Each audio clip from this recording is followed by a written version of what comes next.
இன்னைக்கு எங்கள் கிச்சனில் சேமியா முட்டை பிரியாணி. சேமியா முட்டை பிரியாணி செய்கிறதுக்கு என்னென்ன இன்க்ரீடியன்ட்ஸ் தேவைன்றது நான் சொல்கிறேன், நீங்கள் நோட் பண்ணி வச்சுக்கோங்க.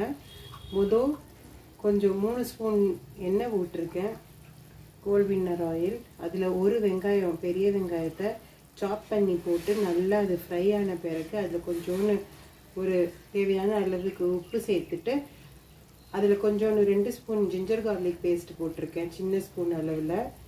அதுக்கு முன்னாடி கிராம்பு, பட்டை, லவங்கெல்லாம் கொஞ்சம் கொஞ்சம் ஆட் பண்ணிக்கணும். அதுக்கப்புறம் அரிஞ்சு வச்ச தக்காளியை அதில் போட்டு நல்லா சாட் பண்ணி நல்ல ஒரு கோல்டன் ப்ரௌன் கலரில் வந்த பிறகு அதில் நம்ம கொஞ்சம் இருக்கேன். இப்போ நல்லா உலை கொதிச்சிருச்சு. இப்போ நான் அதில் முட்டை உடைச்சி ஊற்ற போகிறேன்.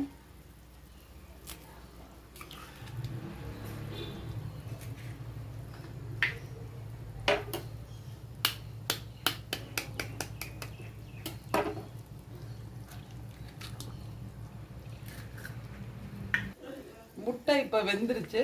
ஸோ வறுத்து சேமியாவை இப்போ ஆட் பண்ணிவிட்டு தம்முக்கு விட்டால் நம்ம சேமியா பிரியாணி ரெடி. சுவையான முட்டை பிரியாணி, சேமியா பிரியாணி ரெடி ஆயிடுச்சு. இன்னும் கொஞ்சம் இந்த தண்ணி இருக்கு, லைட்டாக ட்ரை ஆகணும்.